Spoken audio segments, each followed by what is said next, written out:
ब्रह्मा गुरुर्विष्णु गुरुदेव महेश्वरो गुरु साक्षात् परं ब्रह्म तस्मै श्री गुरुदेव नमः। वराहपीरं नटोर्वपो कर्णयो कर्णिकारं विप्रवासदकनकविषं भजन्ते च माला। सच्चिदानन्दरूपाय विशुद्धपत्याधितवे तापत्रविनाशाय श्रीकृष्णाय वयं नमः। श्री राधे मेरी स्वामिनी मैं राधे जुगदास जन्म जन्म महदी जियो श्री वृंदावन कुमास।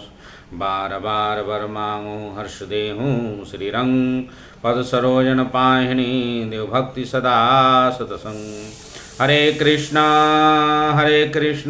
कृष्ण कृष्ण हरे हरे हरे राम राम राम हरे हरे। बोलो श्रीमद् भागवत महापुराण की जय। आज श्रीमद् भागवत कथा का श्रवण करेंगे हम लोग। जब नारद जी को आकाशवाणी हुआ भक्ति ज्ञान वैराग को स्वस्थ करने के लिए सत्कर्म करो, तो कहीं उनको कहीं उत्तर नहीं मिला तो बद्री आश्रम के पास गए जहाँ सनकादि ऋषियों से मुलाकात हुआ। उसके बाद वो गंगा के तट पर हरिद्वार के क्षेत्र पे आए। वहाँ श्रीमद् भागवत कथा का आरंभ हुआ। सनकादि ऋषियों व्यास गद्दी पर विराजमान हो गए। अनेक ऋषिगण उपस्थित हो गए वहाँ पर कथा श्रवण करने के लिए। वो देखते ही देखते क्या देखते हैं सभी लोग कि भक्ति महारानी वृंदावन से चलकर श्री हरिद्वार के क्षेत्र में पहुँची। वहाँ पर आते ही श्री कृष्ण गोविंद हरे मुरारी हे नाथ नारायण हे वासुदेवा। श्री कृष्ण गोविंद हरे मुरारी हे नाथ नारायण हे वासुदेवा। इसका कीर्तन करते करते हरिद्वार के क्षेत्र पे जहाँ श्रीमद् भागवत कथा हो रहा था वहाँ पर विराजमान हो गई और पूछी सनकादि ऋषियों से, हे सनकादि मैं कहाँ रहूँ, मुझे स्थान प्रदान करिए। तब सनकादि ऋषियों ने कहा, यहाँ जितने श्रोतागण हैं जितने भक्तगण हैं आप उनके हृदय में जाकर विराजमान होइए। उनके हृदय में विराजमान होने से भगवान की भक्ति बढ़ेगा, भगवान के चरणों में प्रेम जगेगा।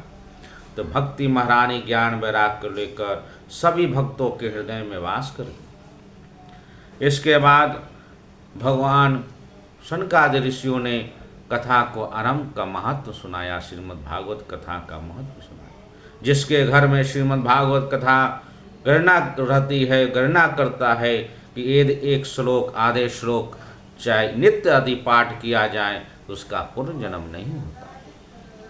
भगवान के चरणों में प्रेम बढ़ता है, अंत समय भगवान के धाम को प्राप्त होता है। इसी महात्म में आत्मदेव की कथा है। आत्मदेव एक श्रेष्ठ ब्राह्मण थे। उनकी एक पत्नी थी धुंधली, वो दुराचारी थी, कर्करास थी, लेकिन एक उनकी कोई संतान न हो। पेड़ पालो लगाते सूख जाता, फल फूल ले जाते वो भी सूख जाता, साग सब्जी घर में ले जाते बहुत जल्दी सड़ जाता। एक गाय रखे थे वो भी बाँझ निकल गई, उनकी भी कोई संतान नहीं हुआ। इससे बहुत चिंतित थे, दुखी थे। हरिद्वार की गंगा के तट पर जाकर आत्महत्या करने का विचार करें। उसी समय अकस्मात एक महात्मा जो है वहाँ उधर से निकले। वो बैठ कर रो रहे थे आत्मदेव। तब महात्मा ने पूछा, हे विप्रवर, हे ब्राह्मण आप रो क्यों रहे? उन्होंने कहा कि मुझे संतान नहीं है, मैं इससे बहुत दुखी हूँ। महात्मा ने कहा कि आप संन्यास धारण कर लो, संतान नहीं है, संन्यास परम सुखम है, संन्यास में परम सुखी मिलता है। तो आत्मदेव ने कहा कि संतानहीन होने से अच्छा है मैं आत्महत्या कर लूँ, मुझे संतान नहीं है।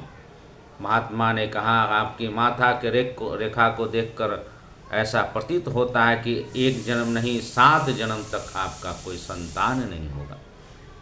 आत्मदेव ने चरणों में पकड़ लिया कि आप मुझे संतान दीजिए, नहीं तो आपके सामने ही हरिद्वार के गंगा में मैं कूद कर मर जाऊंगा। महात्मा बहुत परेशान।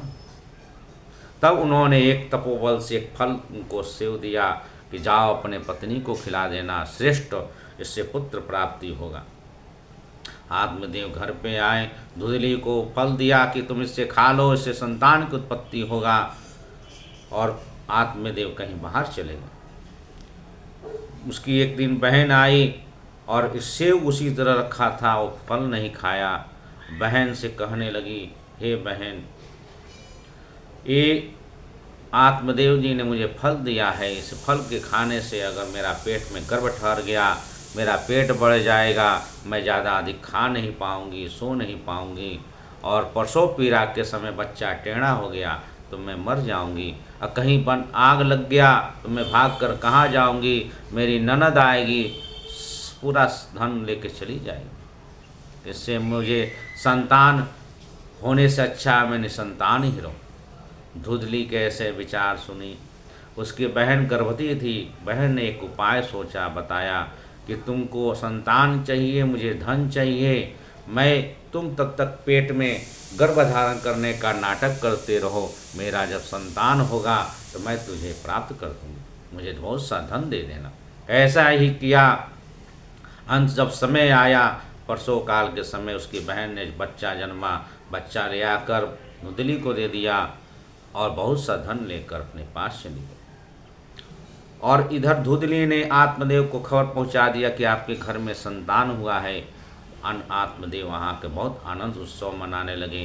फिर 3 महीने बीतने के बाद वो जो फल था धुंधली ने गौ को खिला दिया था, तो गौ का भी एक संतान हुआ। पूरा शरीर मानव का था, गाय कान जो था वो गौ का था। इससे आत्मदेव ने उनका नाम गोकर्ण रखा। गोकर्ण रखा। गोकर्ण महापंडित और ज्ञानी हुए। जो गोवा है वो गोकर्ण का जी का ही नगर था। जब धुंधली ने देखा कि अपने पुत्र का नाम गोकर्ण रखा तो मैं भी अपने पुत्र का नाम रखूंगी, बिना विचारे, बिना सोचे, बिना साधु संत की आज्ञा लिए अपना नाम धुंधली, बच्चे का नाम धुंधकारी रख दिया। धुंधकारी महाखल हुआ। आत्म गोकर्ण जी महाज्ञानी पंडित हुए। धीरे धीरे बड़ा होने लगा। धुंधकारी बहुत अत्याचारी करने लगा, मांस मदिरा इत्यादि चोरी करने लगा। जब और बड़ा हुआ तो आत्मदेव सारा धन जुआ में खेलने लगा। आत्मदेव से कहा, हे पिताजी, मुझे धन दीजिए, नहीं तो आपको मारूंगा। ये सुनकर आत्मदेव बहुत दुखी हुए। अपने पुत्र गोकर्ण जी के पास जाकर रोने लगे, हे गोकर्ण, ऐसा कह रहा है, मैं बहुत दुखी हूँ, मैं क्या करूँ, इससे अच्छा संतान ही नहीं होता।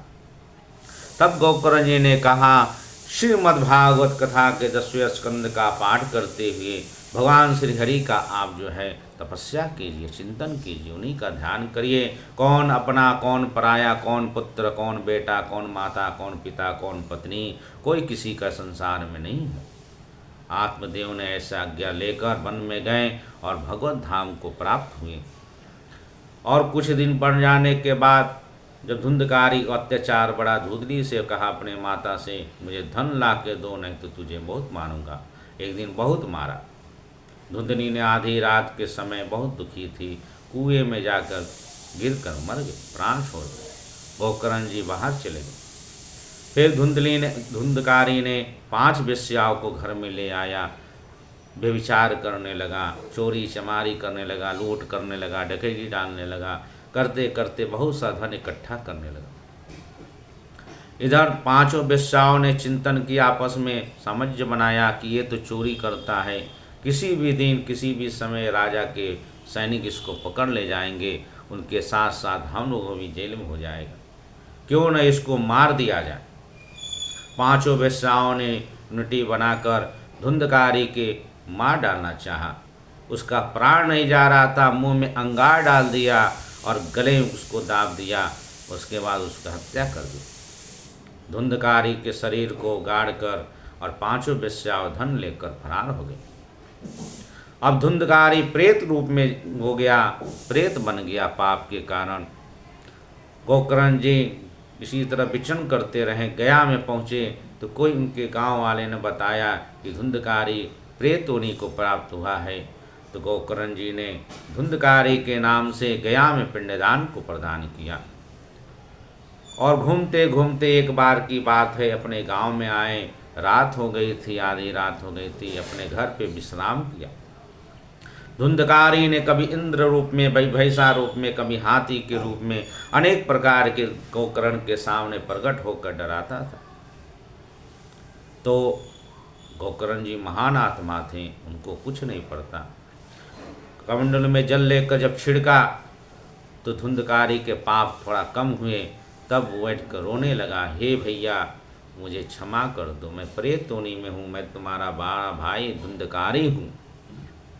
तो गोकर्ण जी ने कहा, तुम्हारा प्रेत योनि से मुक्ति नहीं मिला, मैं तुम्हारे नाम से गया में पिंडदान किया हूँ, तभी मुक्ति नहीं प्राप्त हुआ। धुंधकारी कहते हैं, आप एक नहीं सैकड़ों गया में पिंडदान कर दीजिए, मेरा उद्धार होने वाला नहीं, कोई और उपाय सोचिए। गोकर्ण जी ने कहा, ठीक है, इस समय विश्राम करो, कल इसका उपाय मैं सोचता हूँ। सब सुबह हुई, सारे गांव वाले इकट्ठा हुए, उन्होंने बात कहा, कोई किसी प्रकार का उपाय नहीं सोचा। कहा कि जब गया में श्राद्ध करने से, पिंडदान करने से उसकी मुक्ति न मिली, तब कहाँ से हो पाएगा। तो गोकर्ण जी ने अपने तपोबल से सूर्य भगवान के रोक दिया और उनसे प्रार्थना किया, हे सूर्य भगवान, हे सूर्य नारायण, इसका उपाय बताइए। आकाशवाणी हुआ, श्रीमद्भागवत कथा सदाशिव्या श्रीमद्भागवती कथा सप्ताह यज्ञ करो। तो गोकर्ण जी ने एक ब्राह्मण को श्रोता बनाया, सारे गांव वाले को इकट्ठ किया और एक 7 गांठ की बांस को भी बैठाया, क्योंकि प्रेत योनि में धुंधकारी था, हवा के रूप में था, इसलिए बैठ नहीं पाता। वो 7 गांठ के बांस के पाप में अंदर घुस गया। और एक दिन की कथा में चमत्कार हुआ, ज्यों कथा विश्राम हुआ शाम के समय, तो एक गांठ बांस का फट गया, फिर दूसरे दिन दूसरा, तीसरे दिन तीसरा, चौथे दिन चौथा, ऐसे करते करते 7 गांठ फट गए और दिव्य रूप धारण कर लिया। धुंधकारी ने चतुर्भुज रूप में भगवान श्री हरि का स्वरूप प्राप्त हो गया। 2 विमान देखते देखते वहाँ प्रकट हो गए, एक विमान धुंधकारी के लिए, दूसरा विमान गोकर्ण जी के लिए। धुंधकारी ने कहा, धन्य धन्य है श्रीमद्भागवत कथा, जिसके पढ़ने, सुनने, श्रवण करने से तत्काल समस्त पापों का छुटकारा मिल जाता है, दिव्य शरीर प्राप्त हो जाता है, भगवान के लोक में प्राप्त हो जाता है। धुंधकारी ने विमान पर बैठकर जाने लगे। दूसरा विमान जो गोकर्ण जी के था, गोकर्ण जी से पार्षद प्रार्थना करें, हे प्रभु, हे भक्तराज, आप भी चलिए। तो गोकर्ण जी ने कहा, यहाँ पर भगवान के घर में वेद कैसे, यहाँ हजारों श्रोता सब सुने हैं कथा को, उनके लिए विमान नहीं आया। तब पार्षद कहते हैं, सुनने में भेद है, धुंधकारी की तरह कथा सुनकर 7 दिन मनन नहीं किए, ना ही चिंतन किए, ना कथा पर ध्यान दिए, केवल कथा सुनते थे कान से और इस कान से निकाल देते थे। इसी के कारण ये समस्त हजारों भक्तगण के लिए कथा विमान नहीं हुआ। तो गोकर्ण जी ने कहा कि मेरा भी विमान ले जाइए, जब तक सारे भक्तों के लिए विमान नहीं आता तब तक मैं भी नहीं जाऊंगा। पार्षद घर चले गए। फिर श्रावण मास आया, गोकर्ण जी ने फिर श्रीमद्भागवत कथा का सप्ताह यज्ञ आरंभ किए और जितने श्रोतागण थे, चींटी से लेकर कुत्ता, चंडाल इत्यादि पतंग, हाथी, घोड़े सब बैठकर 7 दिन कथा धूमधाम से, दिन भर कथा, रात को कीर्तन होता ना। जब 7वें दिन पूर्ण हो गया, असंख्य विमान प्रकट हो गए और शिव भगवान स्वयं प्रकट हो गए और गोकर्ण जी को हृदय से लगा लिया। कहा, धन्य धन्य है मेरे भक्तराज, चलो चलो सब वैकुंठ लोग चलो। जैसे श्री राम जी ने सारे अयोध्यावासी को अपने धाम साकेत धाम ले गए, उसी तरह भगवान ने भी गोकर्ण के साथ सारे गांव वाले को, पूरा गांव ही खाली हो गया, सबको भगवत धाम लेके चले गए। ये श्रीमद् भागवत कथा का महात्मा है। इसका श्रवण पूजन करने से, खासकर पितृ पक्ष में श्रवण करने से, पितृलोक में जितने भी नरक की आदि में पूर्वज पड़े हुए हैं, सबका उद्धार हो जाता है। इसलिए श्रीमद् भागवत कथा का हमेशा श्रवण करना चाहिए। श्रवण कर जब महात्म पूरा हुआ तो उन्होंने अर्जुन, सुखदेव जी, राजा बलि, भक्त पर प्रहलाद, विभीषण इत्यादि जितने उद्धव जी जितने भक्त थे सब सनका गंगा के घाट पर प्रकट हो गए और कीर्तन करने लगे। श्री कृष्ण गोविंद हरे मुरारी, हे नाथ नारायण हे वासुदेवा। श्री कृष्ण गोविंद हरे मुरारी, हे नाथ नारायण हे वासुदेवा। श्री कृष्ण गोविंद हरे मुरारी, हे नाथ नारायण वासुदेवा। सब कीर्तन करने लगे। भगवान वहाँ प्रकट हो गए। भगवान ने कहा आपसे सभी से बहुत प्रसन्न हो, वर मांगिए। सभी ने एक स्वर से कहा जहाँ श्रीमद् भागवत कथा का सप्ताह यज्ञ हो वहाँ प्रभु आप साक्षात प्रकट हो जाइए। भगवान ने तथा अस्तु कहकर वहीं प्रकट हो गए। यहाँ जहाँ जहाँ श्रीमद् भागवत कथा का सप्ताह यज्ञ होता है वहाँ सचमुच भगवान स्वयं प्रकट होकर कथा का श्रवण करते हैं। हनुमान जी कथा का श्रवण करते हैं। जय जय श्री राधे, जय जय श्री राधे, जय जय श्री राधे। श्री कृष्ण कृष्ण महाभाग तन्नुनाथं गोकुलं प्रभो, तात्र महर्षि देवानां कुपित भक्तवत्सलः, सचिदानंद रूपाय विशुद्धपत्याधितवे, तापत्र विनाशाय श्री कृष्णाय नमः। जय जय श्री